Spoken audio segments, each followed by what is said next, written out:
Sex, drugs, and violence will help get you in, but they can also keep you out.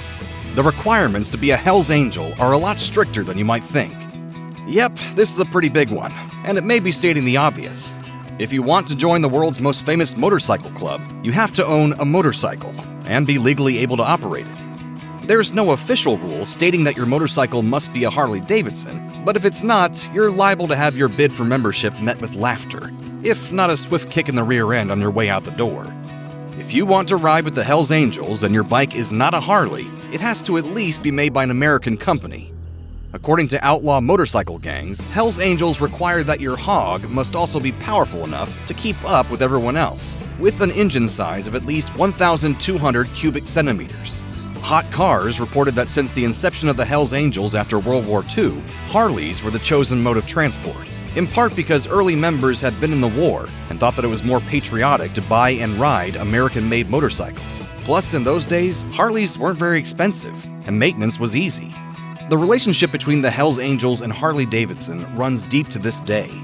All set with your new hog? Great. Now, if you don't yet have calluses on your butt and hands, you'll probably want to get some riding time under your belt, say several thousand hours. As it turns out, the Hells Angels take the motorcycle club part of their name quite seriously, and members are pretty much expected to live on their hogs.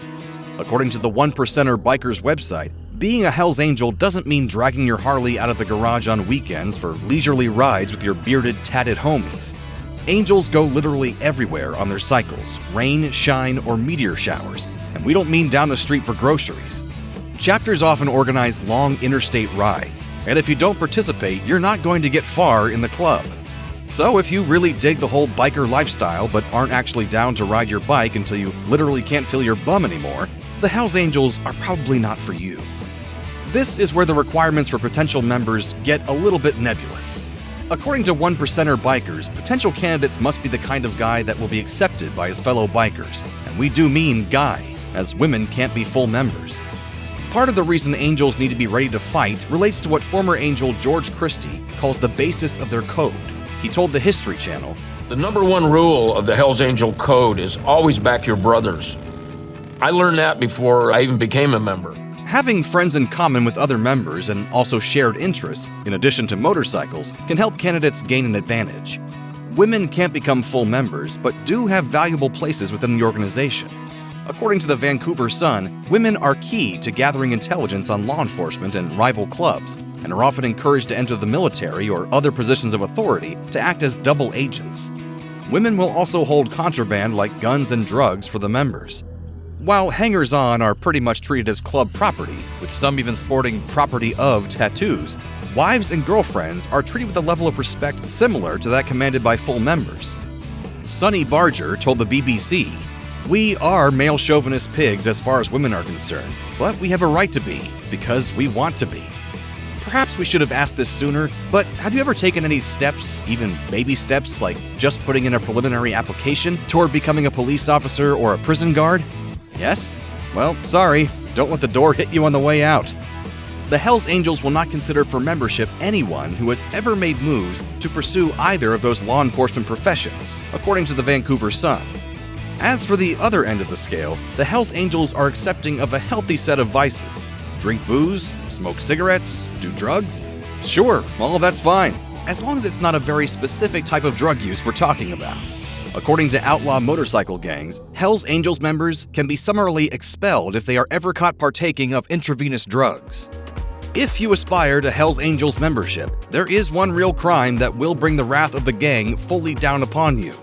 Anyone with a history of sexual crimes, particularly against children, can expect harsh treatment from the Angels.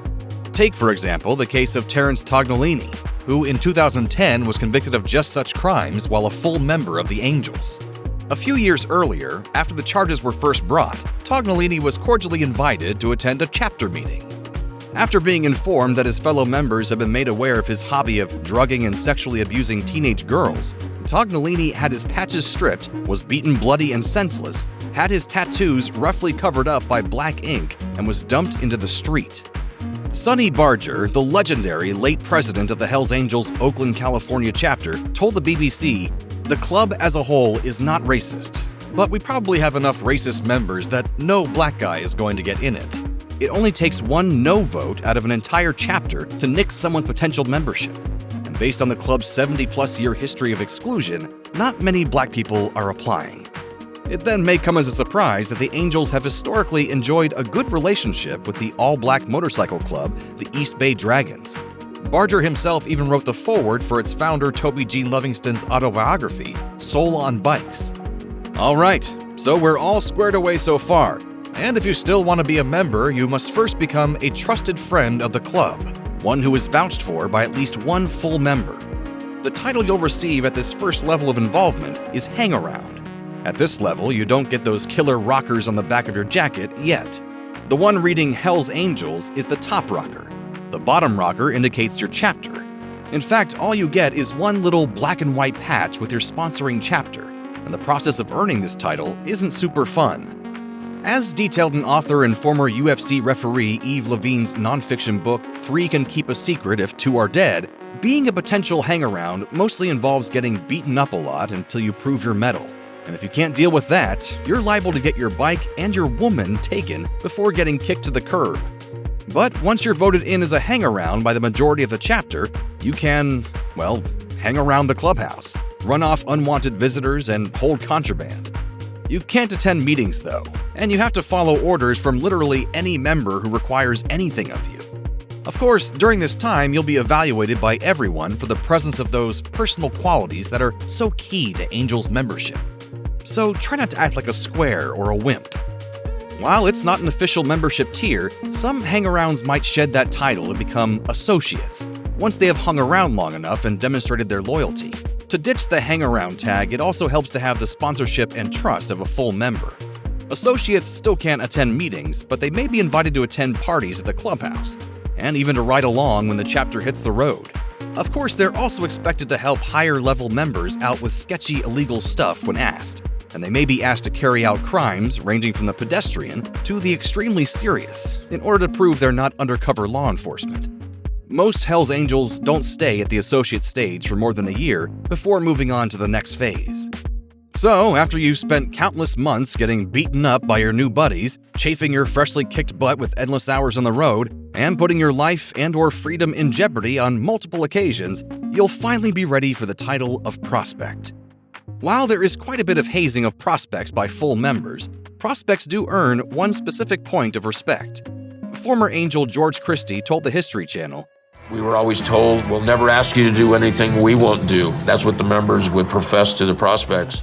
According to Levine's book, Hell's Angels, a prospect will spend a lot of time maintaining members' bikes, and even more time tending bar or sitting awake in the clubhouse for hours at night, guarding the place while everyone else dozes peacefully. You'll pretty much be on call for anything any member needs, 24/7. And this could go on for anywhere between 6 months and 5 years.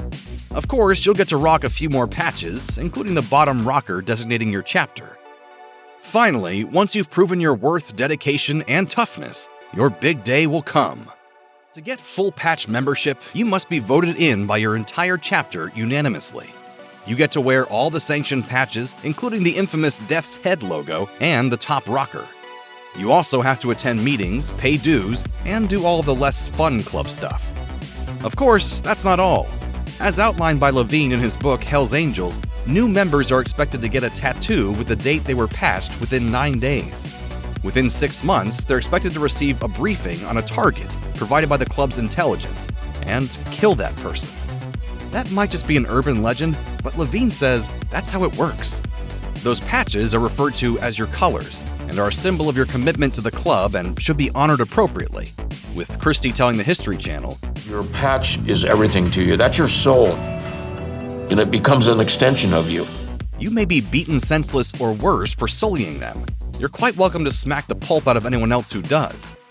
Pro tip, never pat a Hell's Angel on the back unless you are one yourself. At this point, there is pretty much no turning back.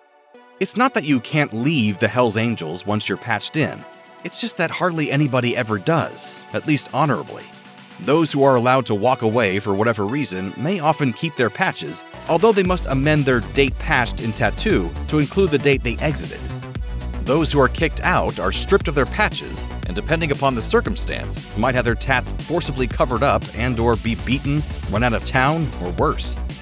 Christie, who as the founder of the Ventura chapter was a contemporary of Sonny Barger, was apparently one of the luckier ones.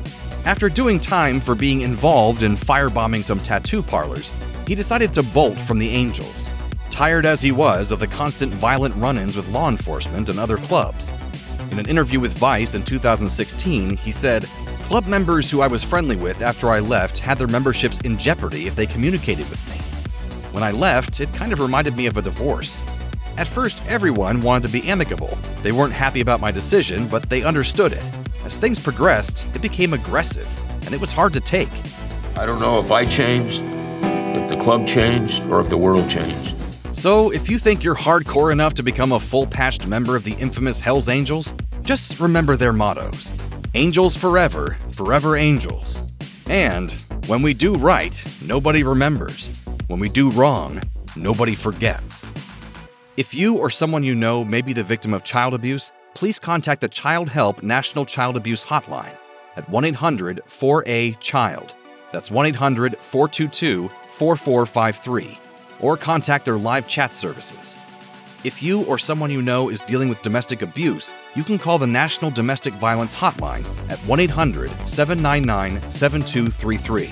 You can also find more information, resources, and support at their website. If you or anyone you know is struggling with addiction issues, help is available. Visit the Substance Abuse and Mental Health Services Administration website or contact SAMHSA's National Helpline at 1-800-662-HELP. That's 1-800-662-4357.